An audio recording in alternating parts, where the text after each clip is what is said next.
El plan de Trump que recuerda al acuerdo plaza para fulminar el déficit comercial a costa del dólar. Quiero exportar ahora manufactura y para lograr eso necesito que con respecto al resto del mundo el dólar se devalúe. El dólar está 218% más alto. ¿Qué significa eso? Destrucción para cualquier tipo de exportación que quiera hacer Estados Unidos versus al resto del mundo. Veía este gráfico de Cross Border Capital, que los conoces bien, de los ciclos de liquidez. Y fíjate, estamos en un punto de expansión ahora mismo. Alcanzamos suelo en 2022 y estamos ahora mismo en un punto de subida de la liquidez. Este 2025 lo veo neutral, si nada cambia. La reducción del déficit es al margen. ¿Qué significa eso? Que el tren nada lo va a frenar. Nada frena este tren. Cuando la liquidez es menor a la deuda que hay que refinanciar, entonces ahí es donde vemos convulsiones en los mercados.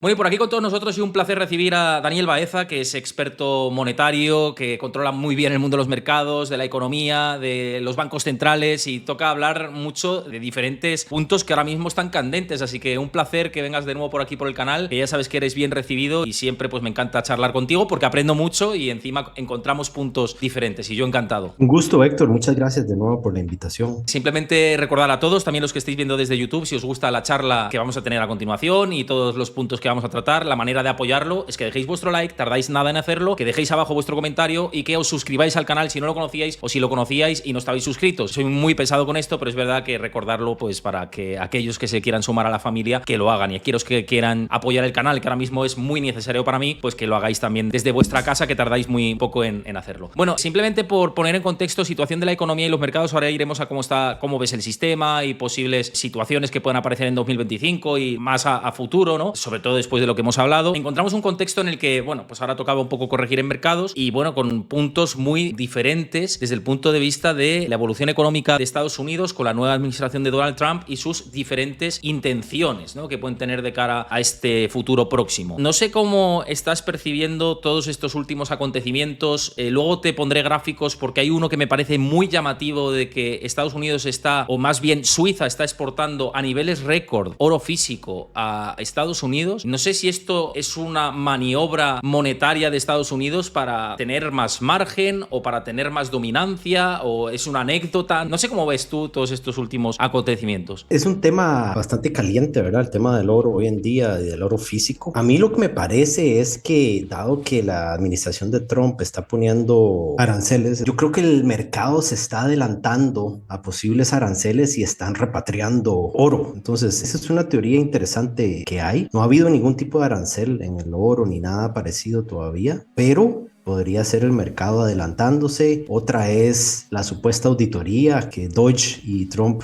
quieren hacer a Fort Knox, ¿verdad? A ver si realmente están las 8,100 toneladas de oro. Entonces, o sea, todas son teorías de conspiración en este momento, pero lo que sí está generando claramente es una corrida de oro a los depositarios que hoy en día los tienen. ¿Y crees que, porque esto es una especulación que me le lanzan mucho, ¿no? Y quiero saber tu punto de vista, yo tengo el mío, ¿no? Pero quiero compartir un poco, que compartas más bien tu punto de vista con respecto a esto. En el caso de que, por ejemplo, en esa auditoría se detectara que hay menos oro del que se había dicho que hay, ¿qué impacto crees que puede haber en el mercado del oro en concreto? Bueno, esto ya es entrar como en teorías conspiranoicas, ¿verdad? Pero si no está la cantidad de oro que tiene que haber, eso va a ser un golpe brutal a la credibilidad del gobierno americano, ¿no? Entonces van a tener que reponer esa cantidad. Tiene que haber la que está en los libros, ¿verdad? Entonces probablemente ahí los mercados van a reaccionar bastante convulso, pero por un tema de transparencia o falta de transparencia por parte del gobierno. Pero realmente, te soy muy honesto, no le he dado mucha cabeza a un escenario de ese tipo. No, yo tampoco. Y yo, de hecho, hay mucha gente que dice que sería súper negativo para el oro. Y yo digo, en ese escenario conspiranoico, que no creo que sea así, pero bueno, siempre pueden pasar cosas, ¿no? O sea, no hay que cerrar la puerta del todo, eso está claro. Pero yo no lo creo, sinceramente. Y digo, y en ese hipotético caso, yo creo que incluso sería espaldarazo para el precio del oro. Hay menos oro disponible del que se dice que hay. Si hay mucha demanda de oro, el oro físico, sobre todo, va a subir de precio. O sea, es una cuestión de relación oferta y demanda. Lo que pasa es que lo que digo son teorías conspiranoicas y y que no tienen mucho sentido, la verdad. Pero bueno, es verdad que se están especulando muchas cosas, como por ejemplo, y esto lo quería hablar contigo, luego hablaremos de liquidez, que me interesa mucho saber tu punto porque lo controlas muy bien, todo lo que tiene relación con el tema liquidez, pero justamente antes de entrar al directo me lo decías, ¿no? Y antes de entrar al programa, el Pacto Mar-a-Lago, ¿no? El plan de Trump, que recuerda el Acuerdo Plaza, ¿no? Y que lo que busca es fulminar el déficit a costa del dólar. Y ahora lo vamos a ver aquí en pantalla con una noticia para que me des un poco tu opinión de todo esto que se está gestando. Dame un segundo que lo comparto por aquí.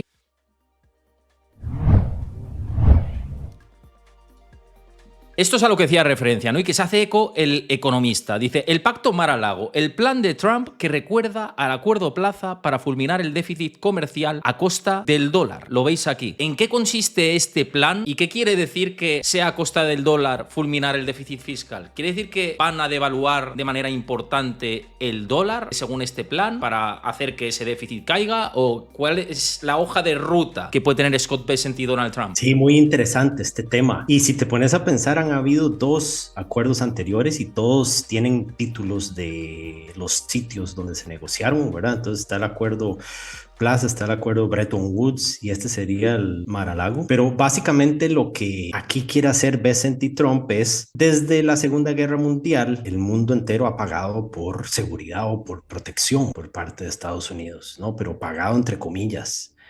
Entonces, lo que Trump ha dicho en su primera presidencia fue que el resto del mundo no estaba pagando el monto que debían, estaban pagando muy por debajo. Y entonces eso era alrededor del 1% de los países que pagan por protección. Entonces, Trump en su primera administración logró subir del 1 al 2% ese pago y ahora está diciendo que deberían pagar al menos 5%. Entonces, Trump lo que está diciendo es la seguridad nuestra no es gratis y cada quien tiene que pagar lo que debe. Entonces, aquí lo que Estados Unidos está tratando de hacer es resolver tres cosas que están muy relacionadas entre sí. Es la venta de nueva deuda, los tipos en la deuda y el valor del dólar. Entonces, Trump lo que quiere es traerse de vuelta a trabajos de manufactura a Estados Unidos. ¿Qué es lo que sucede hoy en día? Que el dólar es tan fuerte que toda exportación que Estados Unidos trate de hacer no compite con el resto del mundo. Cuando tu moneda es muy fuerte con respecto a la de tu vecino, tienes problemas exportando. Entonces, ¿qué es lo que exporta hoy en día Estados Unidos? Dólares. Entonces, compra bienes especialmente del resto del mundo y paga con dólares. Y luego esos dólares con los que paga los convierte en un título que paga cupón. Entonces, Trump lo que dice es, yo quiero exportar ahora manufactura. Y para lograr eso, necesito que con respecto al resto del mundo, el dólar se devalúe. Entonces, es interesante. Hay dos índices del dólar que son interesantes ver. Está el DXY,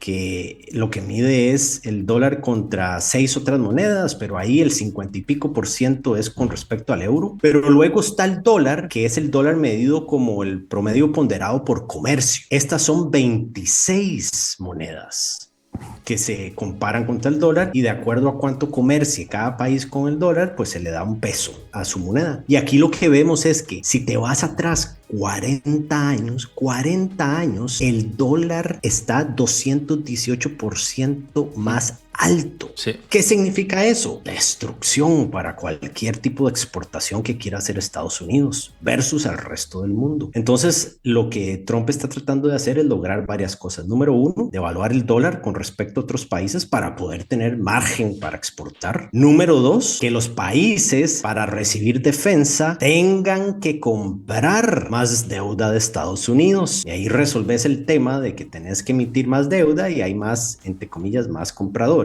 dispuestos a tragarse esa emisión. Y entonces eso tiene un efecto rebote sobre los tipos, porque si hay más demanda por parte del mercado, pues no hay tanto golpe en los tipos que van a tener estos títulos de deuda que vas a vender, el de 10 años, el de 30 años, el de un año, etcétera.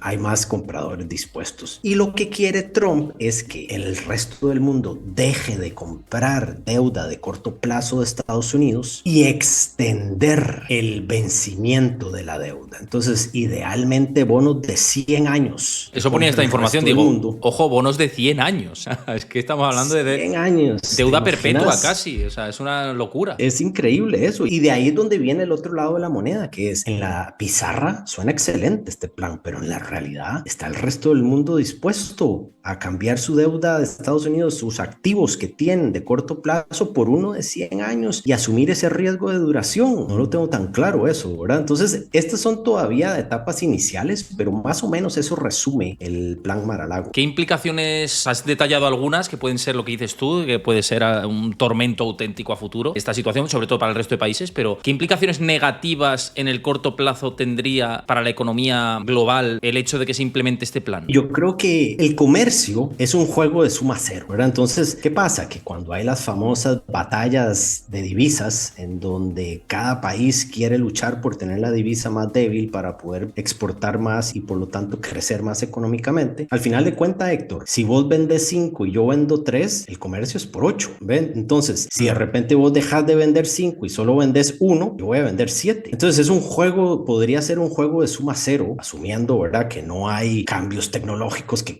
hagan un boom en el comercio, etcétera. Entonces yo lo que veo es que esto le va a restar a otros países lo que ya están generando como ingresos. Eso número uno. Número dos, va a fortalecer ciertas monedas del resto del mundo. Eso puede ser un alivio para liquidez temporal para el resto del mundo, pero usualmente lo que hemos visto es que los países batallan en temas de divisas. Un país no va a dejar que su moneda se fortalezca porque le quitas competitividad. Entonces volvemos al juego de la suma cero. Y lo otro que veo es que si el Tesoro de Estados Unidos empieza a emitir deuda de ultra largo plazo, eso es negativo para la liquidez, porque lo que va a hacer es la liquidez va a tragarse un activo que tiene un alto riesgo de duración, ¿verdad?, de fluctuación en su precio.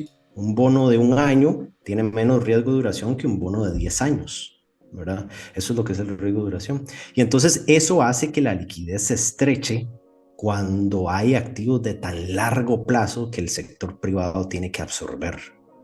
Y la parte de la liquidez, ¿no? Que a mí me interesa mucho, tú que conoces muy bien cómo funciona el sistema y la liquidez, y nos puedes dar incluso unas pinceladas de masterclass con respecto al sistema.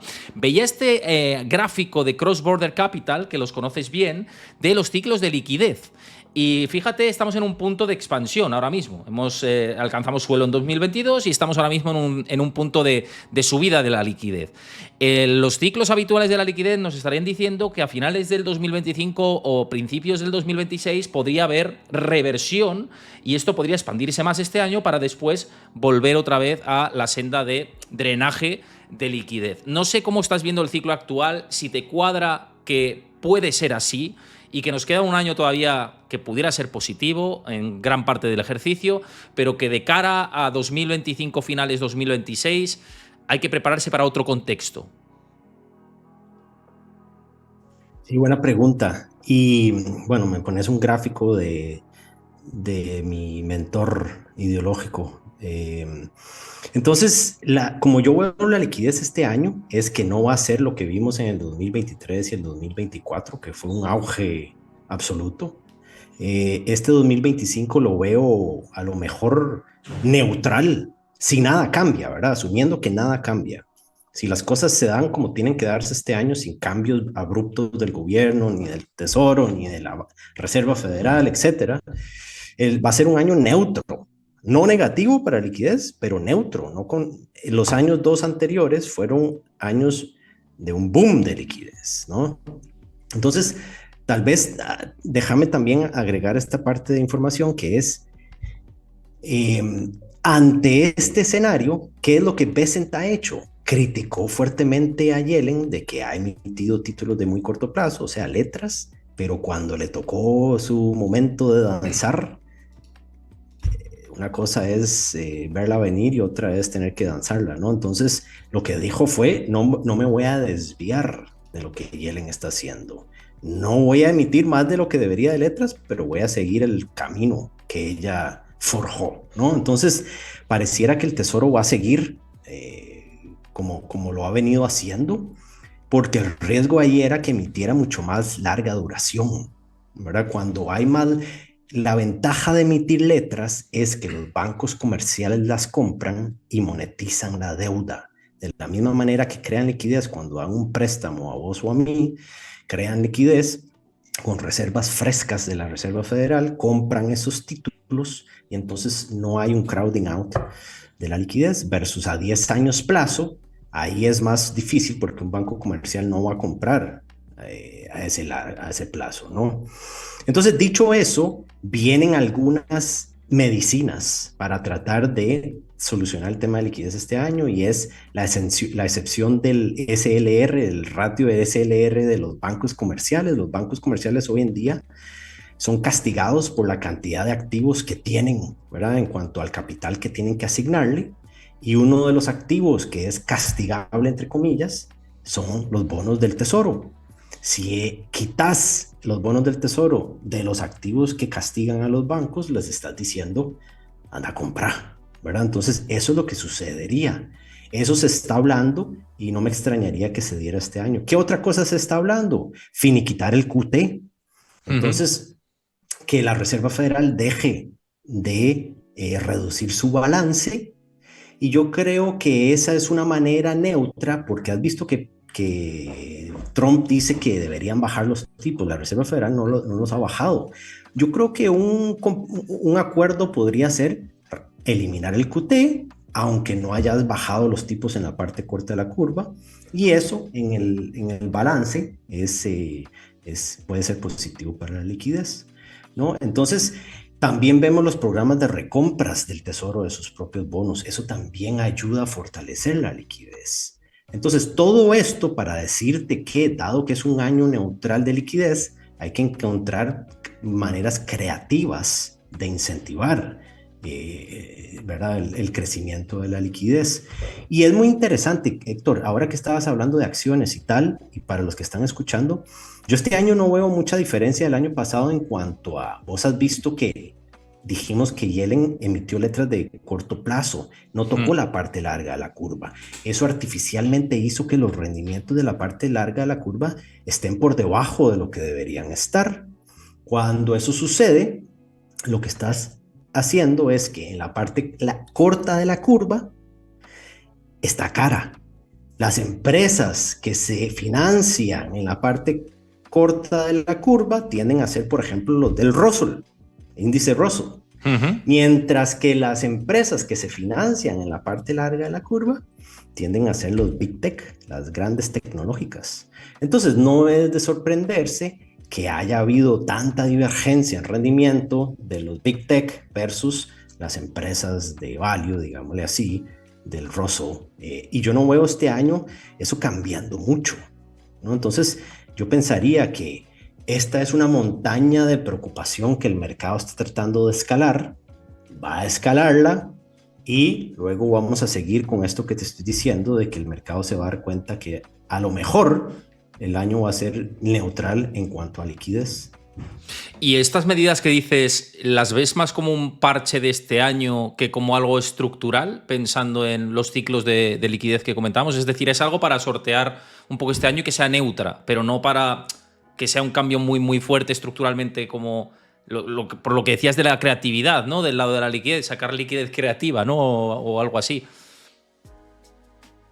Yo creo que ahí el cambio estructural es eliminar el SLR de parte de los bancos comerciales y que se les abra la puerta a que puedan tragarse más bonos del tesoro.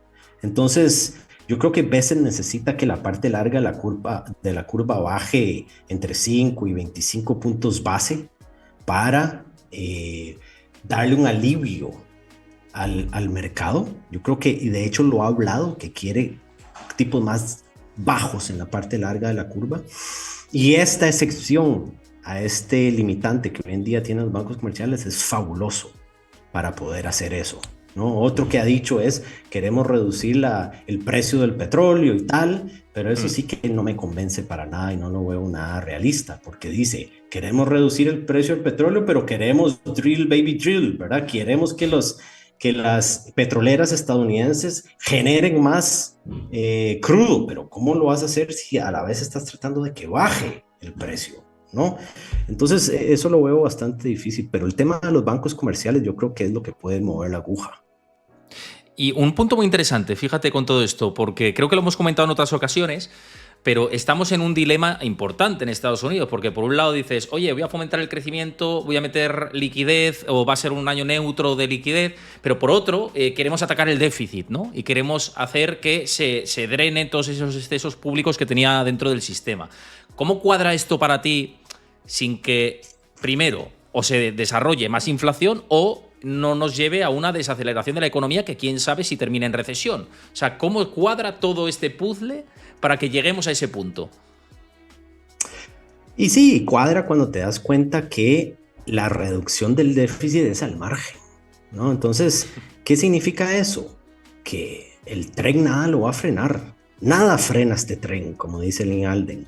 Lo que sí podés es que en vez de 60 kilómetros por hora, vaya a 58, ¿no? Entonces, esa es la reducción que Elon y su equipo van a lograr, porque la única manera de realmente meter mano y hacer una diferencia en el déficit es en los gastos de defensa, en los gastos de salud, Medicaid, Medicare, en los Seguridad gastos de social, ¿no? intereses, Seguridad sí, social, ¿no?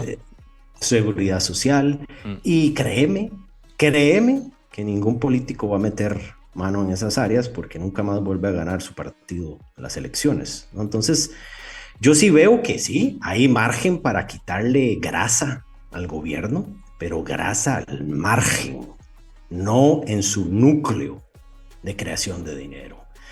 Y además, algo que te había dicho interesante es que si eso sucede al margen, la reducción del déficit, la buena noticia que estamos viendo este año es que los bancos comerciales están creciendo sus libros de préstamos. Entonces, cuando un banco comercial crea préstamos, está creando dinero y eso puede ayudar a que el tesoro no cargue con la batuta él solo de tener que crear liquidez o dinero, solo él, como ha venido haciendo en los últimos 2 años, ¿verdad? Entonces, los bancos prestando más es una muy buena señal.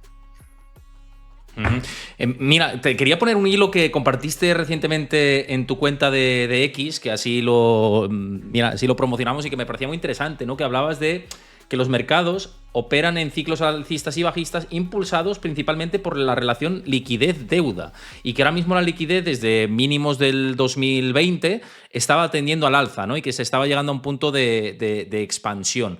Si puedes explicar un poco lo que dices en este hilo, que me parece muy interesante en el punto en el que estamos, yo creo, para aterrizarlo para que alguien lo pueda entender, y cómo funcionan los ciclos y hasta qué punto esto afecta sobre la bolsa, ¿no? Y sobre el contexto bursátil, que es lo que le interesa a gran parte de la audiencia. Sí, genial y gracias por el espacio, Héctor. Aquí esto es algo que aprendí relativamente hace poco eh, y fue escuchando a Michael Howell. Entonces, lo que yo erróneamente en mi cabeza había tenido por muchos años es que yo creí que la relación de deuda de liquidez era 1:1. Entonces, en mi cabeza, cada vez que se emitía $1 de algún bono, era $1 de nueva liquidez. Y no es así, la relación no es 1:1, la fórmula es liquidez es igual a deuda entre duración. Entonces no es lo mismo emitir letras a una semana que bonos a 100 años desde la perspectiva de liquidez. Entonces lo que estamos viendo es que en los ciclos económicos, cuando la liquidez es mayor a la deuda que hay que refinanciar en el corto plazo, vemos ciclos alcistas en los mercados accionarios, en cripto, en activos de riesgo. Cuando la liquidez es menor a la deuda que hay que refinanciar, entonces ahí es donde vemos convulsiones en los mercados. Y la diferencia entre el tipo de deuda que se emite se puede resumir de la siguiente manera. Cuando vos emitís una letra es lo más cercano a dinero que existe. Entonces, quien la compre, por ejemplo, un hogar, puede comprarle y decir, esto para mí es lo mismo que tener $100 en un depósito en un banco, porque dentro de 5 días los vuelvo a tener. Además, los actores financieros institucionales, cuando compran letras, pueden apalancarla mucho más fácilmente que un bono a 30 años, porque la sobrecolateralización en un repo para una letra es mucho menor que la de 30 años. Para hacerlo sencillo que todo el mundo lo escuche, es mucho más fácil conseguir nueva liquidez poniendo una letra como colateral que poniendo un bono a 30 años. Entonces, eso hace que el mercado financiero sea bollante, porque hay más apalancamiento y el apalancamiento siempre es positivo para los mercados hasta que no lo es, ¿verdad? Y entonces lo que estamos viendo es eso. Yellen fue lo que hizo, emitir letras de muy corto plazo y eso es lo que ha hecho que los mercados hayan estado tan bollantes como lo han estado hasta ahora. Pero de aquí viene la preocupación que yo he tenido de que Bessent extendiera la duración de su deuda, que dijera, ya no emito letras, voy a emitir solo bonos a 5 y 10 años plazo. Pero con sus últimas entrevistas ha dicho que va a seguir el rumbo que Yellen tomó. Entonces siempre hay que tener cuidado de eso, de que haya suficiente liquidez para poder refinanciar posiciones y eso es espacio en los balances de las instituciones financieras, de los primary dealers, etcétera, para poder absorber esa nueva emisión de deuda y pareciera que a lo que, como te dije, puede ser neutral este año en términos de liquidez. Es decir, para que la gente lo pueda entender y sepan el momento en el que tienen que sacar el paraguas. Si a Scott Bessent le da por emitir bonos de 5 a 10 años y solo esto, ahí vienen curvas o pueden venir más curvas en el mercado, en tu opinión. Sí, cuando se extiende la duración, la liquidez no es la misma. Entonces, por ejemplo, cuando un hedge fund, por ejemplo, compra un bono a 30 años, el hedge fund, a diferencia de un banco comercial, no puede monetizar esa deuda. Él tiene que decidir o compro cripto o compro este bono a 10 años. O vendo mi posición de cripto para comprar este bono a 10 años, porque la liquidez que ellos tienen, digamos, su espacio en balance es finito. Mientras que un banco comercial, cuando compra letras, utiliza las reservas recién creadas, frescas, la Reserva Federal, para comprar esa letra. ¿Por qué? Porque el gobierno te envía a vos, Héctor, $10 de un estímulo fiscal, cae en tu cuenta bancaria, desde la perspectiva de banco ahora tiene $10 de un depósito y luego tiene un activo en forma de reservas de $10. Entonces el banco podría decir, estas reservas que me acaban de caer, $10, voy a comprarlas en una letra del Tesoro de Estados Unidos. Entonces ves cómo se utiliza dinero fresco que la Reserva Federal acaba de crear, versus en la parte larga de la curva, que es un costo de oportunidad. ¿Qué compro versus qué no compro? Entonces, por eso es que si se emite muy largo plazo, el exceso de duración que el sector privado tiene que absorber crea que haya condiciones de liquidez menos favorables que si se emite en la parte corta de la curva. Yo creo que es muy interesante lo que dices, de verdad. O sea, a la gente además le está gustando y creo que explica muy bien cómo funciona el sistema, ¿no?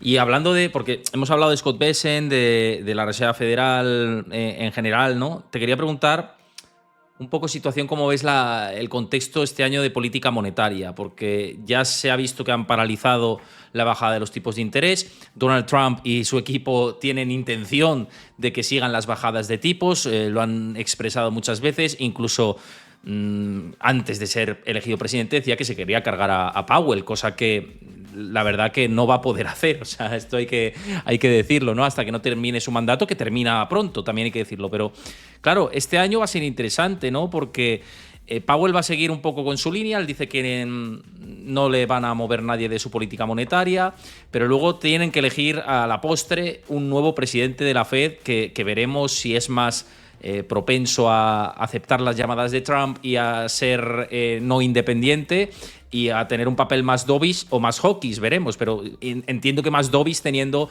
a Elon Musk en el equipo y también Donald Trump y sus intenciones. No sé cómo ves este año todo este cóctel explosivo que tienen dentro de la Fed entre la administración Trump y Scott Bessent, Elon Musk y Donald Trump y Jerome Powell y todos los miembros del FOMC. Sí, esa es una buena pregunta. Y lo que yo veo es el Tesoro tratando de bajar los tipos de la parte larga de la curva, 10 años, por ejemplo. Sí. Cuando los tipos de 10 años bajan, es un alivio a la economía real. Y eso es lo que le ha permitido a Powell seguir con tipos altos por tanto tiempo, porque a pesar de que ahí le estás poniendo freno al coche, en la parte larga de la curva estás acelerando.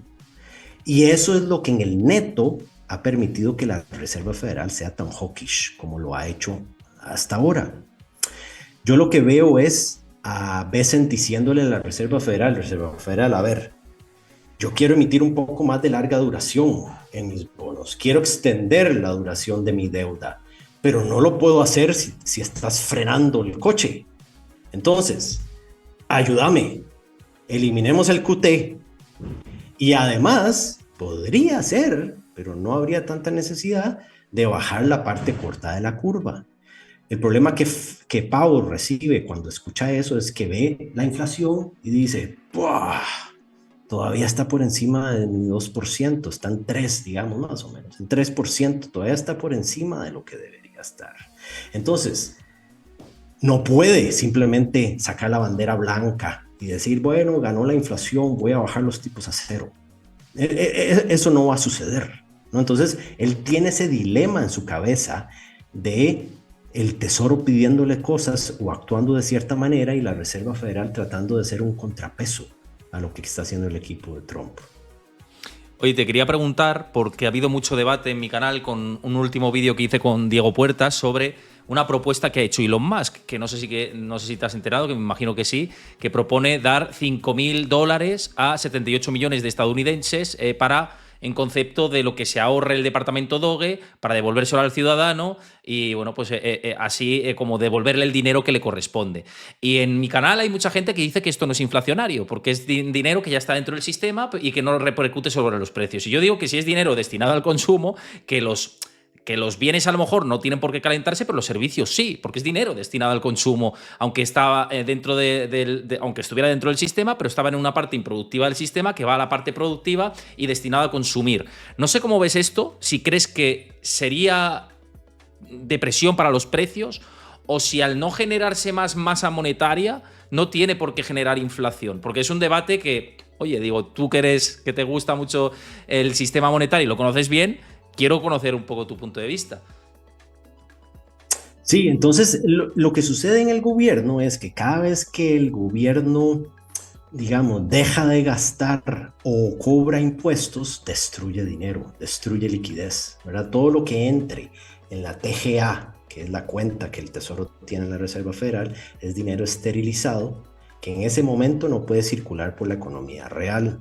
¿Cuándo puede circular? Cuando envíe cheques y lo vuelva a poner en la economía real. Entonces ya vimos cómo reacciona la gente cuando le envías cheques.